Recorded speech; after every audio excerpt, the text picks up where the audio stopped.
Good morning, students. I am Anurag Moore from Anu Educational Video Channel.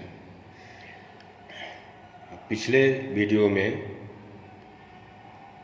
मैंने आप लोगों को नेगेटिव सेंटेंसेस तक प्रेजेंट कॉन्टिन्यूअस के नेगेटिव सेंटेंस तक बताया है।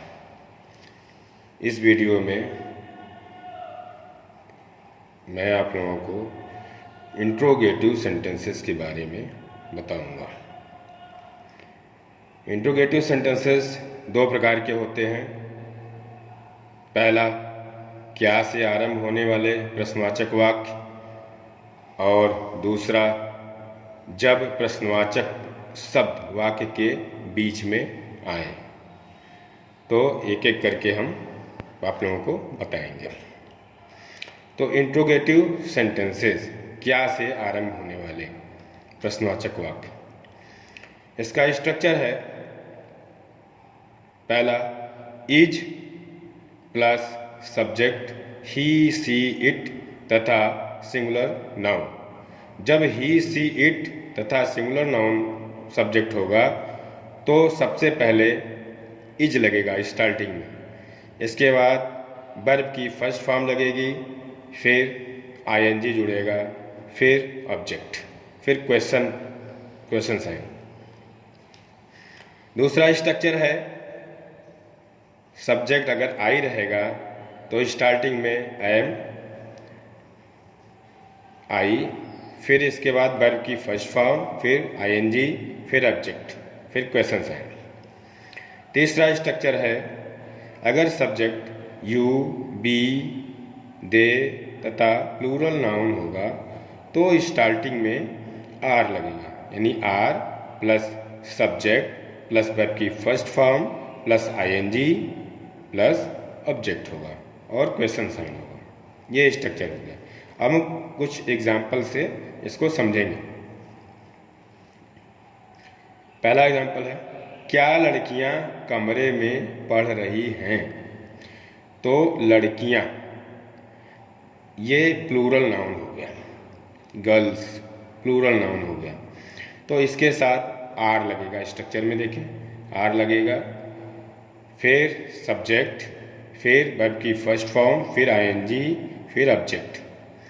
तो इसका बनेगा आर द गर्ल्स, पढ़ना का रीड होता है, आईएनजी जोड़ देंगे इसमें। रीडिंग कमरे का रूम होता है, तो in the room, are the girls reading in the room.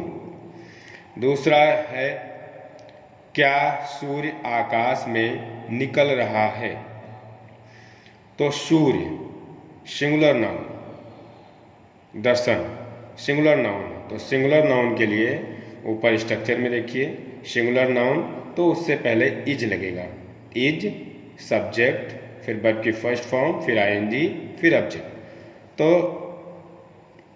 इस हिसाब से जो है ये क्या सूर्य आकाश में निकल रहा है, इसका बनेगा इज द सन, निकलना का राइज होता है, उसमें आईएनजी जोड़ देंगे, राइजिंग इन द स्काई। तो is the sun rising in the sky. Next example हम लोग देखेंगे, क्या तुम एक कंप्यूटर खरीद रहे हो? तो तुम की अंग्रेजी यू होगी। इसका स्ट्रक्चर में हम लोग देखेंगे कि यू, तो यू के पहले आर लगा हुआ, तो are plus subject plus verb की first form plus ING plus object. तो इस हिसाब से ये हो जाएगा आर यू, खरीदना का बाई होता है, बाई में आईएनजी जोड़ देंगे, buying a computer, are you buying a computer. चौथा एग्जाम्पल, क्या वह अपना काम कर रहा है? वह की अंग्रेजी ही होगी और स्ट्रक्चर में ही के पहले इज लगा है, तो is he doing his work? क्या मैं खाना खा रहा हूँ? मैं की अंग्रेजी आई होगी और आई के साथ आई से पहले एम लगेगा, तो एम आई ईटिंग फूड। अब दूसरे प्रकार का, जब प्रश्नवाचक शब्द वाक्य के बीच में आए तो ऐसे सेंटेंस को कैसे बनाते हैं, उसका स्ट्रक्चर यहाँ मैंने बताया है। Double interrogative sentences. पहला स्ट्रक्चर है question word plus is plus subject. Subject में अगर ही, सी, इट तथा सिंगुलर नाउन रहेगा तो उसके पहले इज लगेगा, फिर वर्ब की फर्स्ट फॉर्म, फिर आईएनजी, फिर ऑब्जेक्ट, फिर क्वेश्चन साइन। दूसरा स्ट्रक्चर है question word plus am plus subject I. जब आई रहेगा तब उसके पहले एम लगेगा, फिर वर्ब की फर्स्ट फॉर्म, आईएनजी, फिर ऑब्जेक्ट, फिर क्वेश्चन साइन। तीसरा स्ट्रक्चर है क्वेश्चन वर्ड, फिर आर, फिर सब्जेक्ट। सब्जेक्ट जब यू, वी, दे तथा प्लूरल नाउन रहेगा तब उसके पहले आर लगेगा, फिर वर्ब की फर्स्ट फॉर्म, फिर आईएनजी, फिर ऑब्जेक्ट। अब इसको हम एग्जाम्पल से देखते हैं। पहला एग्जाम्पल है तुम वहाँ क्यों जा रहे हो। बीच में आया, क्यों जो है ये वाक्य के बीच में आया है, तो इसकी अंग्रेजी सबसे पहले लिखी जाएगी वाई, और तुम की अंग्रेजी यू होती है इसलिए यू से पहले आर लग जाएगा, तो why are you going there. अब दूसरा एग्जाम्पल देखते हैं। वह अब किसकी पुस्तक पढ़ रहा है। यहाँ भी प्रश्नवाचक शब्द वाक्य के बीच में आया है, किसकी पुस्तक, तो किसकी के लिए हुज लगेगा और साथ में जो ये पुस्तक नाउन दिया है वो भी लिखा जाएगा, यानी हुज बुक। और वह की अंग्रेजी ही होती है तो ही से पहले इज लगता है, तो whose book is he reading now. तीसरा है एग्जाम्पल तुम कमरे में क्या कर रहे हो। तो प्रश्नवाचक शब्द क्या बीच में आया है, वाक्य के बीच में आया है, इसलिए इसकी अंग्रेजी सबसे पहले लिखी जाएगी व्हाट, और तुम की अंग्रेजी यू होती है इसलिए यू से पहले आर लिखा जाएगा, तो what are you doing in the room. चौथा है एग्जाम्पल बच्चा कितना दूध पी रहा है।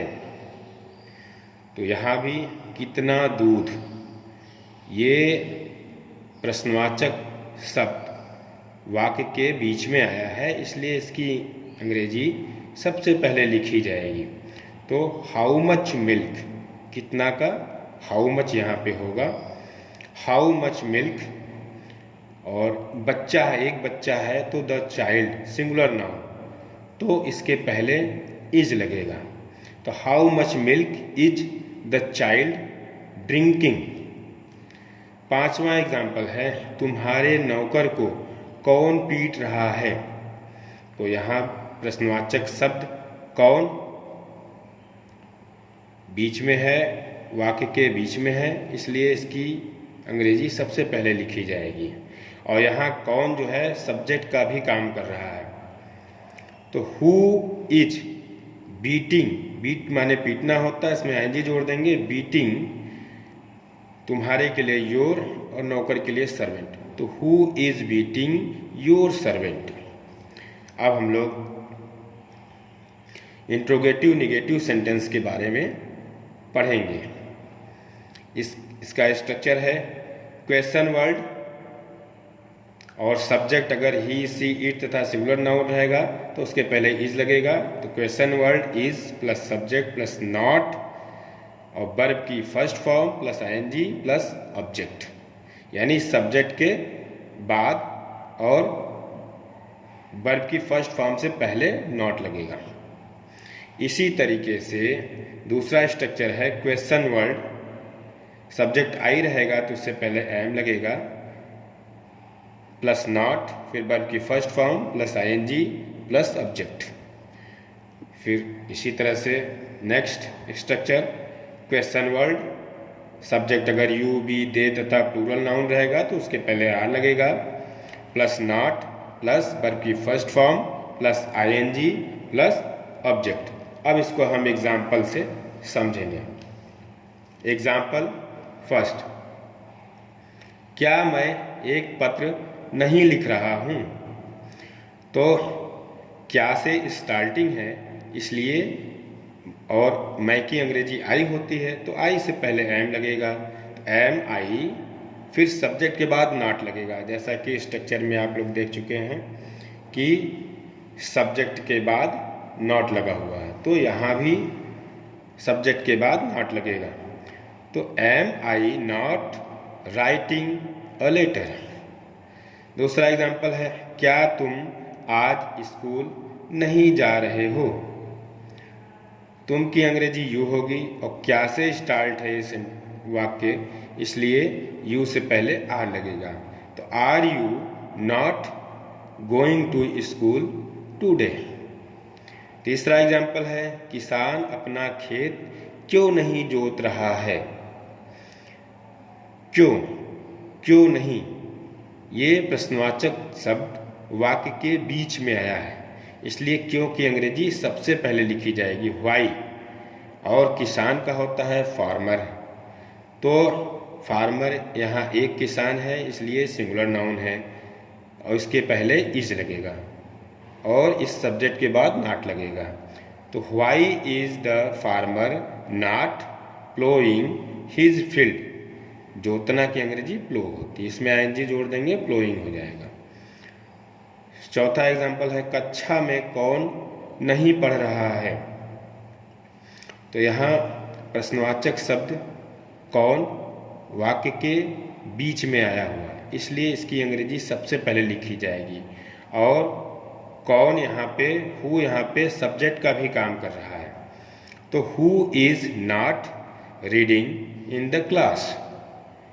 पांचवा एग्जाम्पल है, कितने लड़के मैदान में नहीं खेल रहे हैं? कितने लड़के, तो कितने लड़के, कितने की अंग्रेजी यहाँ पे हाउ मेनी हो जाएगी और हाउ मेनी के साथ ये नाउन भी जुड़ेगा। तो हाउ मेनी बॉयज, बॉयज यहाँ बहुत से हैं, प्लूरल नाउन है, इसलिए इसके बाद आर लिखा जाएगा। तो how many boys are not playing in the field. तो बच्चों आज जो है इतना ही। इसके बाद जो है नेक्स्ट वीडियो में हम आगे की चीज़ स्टेप बाय स्टेप करके पढ़ाएंगे आप लोगों को। अगर आपको ये वीडियो अच्छा लग रहा है तो आप हमारे चैनल को लाइक करें, सब्सक्राइब करें और घंटी का बटन दबाएं, जिससे आपको जो भी वीडियो हम अपलोड करें उसका नोटिफिकेशन आपको मिल जाए। धन्यवाद।